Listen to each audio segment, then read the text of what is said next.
On August 4, 1997, America woke up to news of a daring heist. It wasn't just the amount stolen, a staggering $17.3 million in cash, but also where it happened. The Loomis Fargo Armored Car Company, a symbol of security, had been breached. This wasn't a Hollywood movie. This was real life, and it was unfolding in Charlotte, North Carolina. The robbery instantly grabbed headlines across the nation. People were captivated.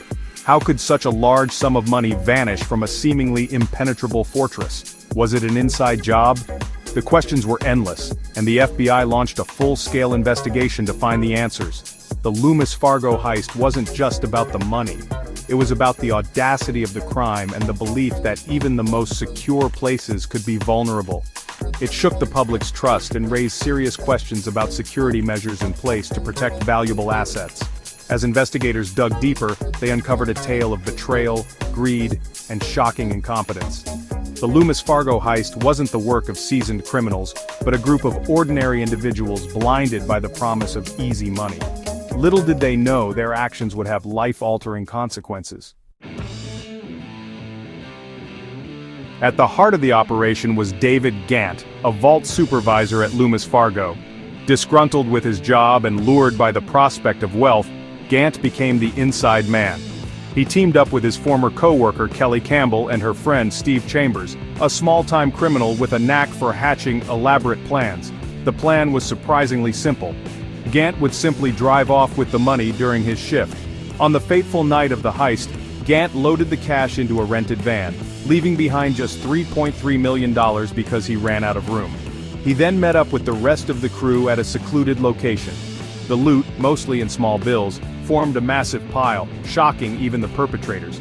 They celebrated their seemingly successful heist, unaware that their amateur mistakes had already set the stage for their downfall. They had left behind crucial evidence and, blinded by their newfound wealth, began spending lavishly, attracting unwanted attention. The audacity of the heist and the sheer volume of cash involved made it a national sensation. Law enforcement agencies were under immense pressure to crack the case. What they would soon uncover was a comedy of errors, a group of amateur criminals in way over their heads. The Loomis Fargo heist wasn't orchestrated by criminal masterminds but by a group of individuals driven by greed, desperation, and a shocking lack of foresight.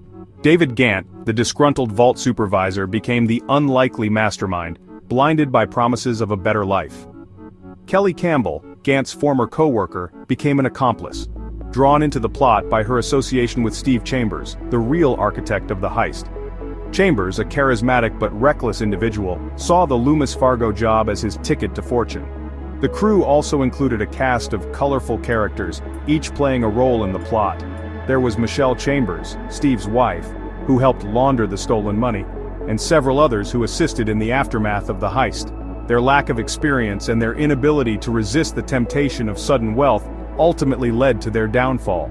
The FBI, hot on their trail, followed the money, uncovering a trail of extravagant spending and sloppy attempts to cover their tracks.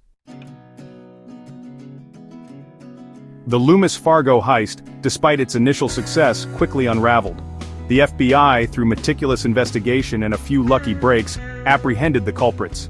They discovered extravagant spending, incriminating evidence left behind at the crime scene, and loose lips that whispered about the heist.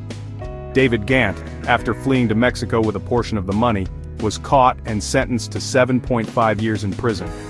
Steve Chambers, the mastermind behind the operation, received 11 years. The other members of the crew also faced varying prison terms. The Loomis Fargo heist, while a fascinating tale of greed and incompetence, serves as a cautionary tale. It highlights the dangers of misplaced trust, the allure of easy money, and the importance of secure practices within financial institutions. The heist led to significant changes in security protocols at Loomis Fargo and other cash-handling facilities. It underscored the importance of background checks, internal controls, and employee awareness in preventing such incidents. Despite the millions recovered, the Loomis Fargo heist remains a stark reminder that crime, even when committed by amateur criminals, can have far-reaching consequences.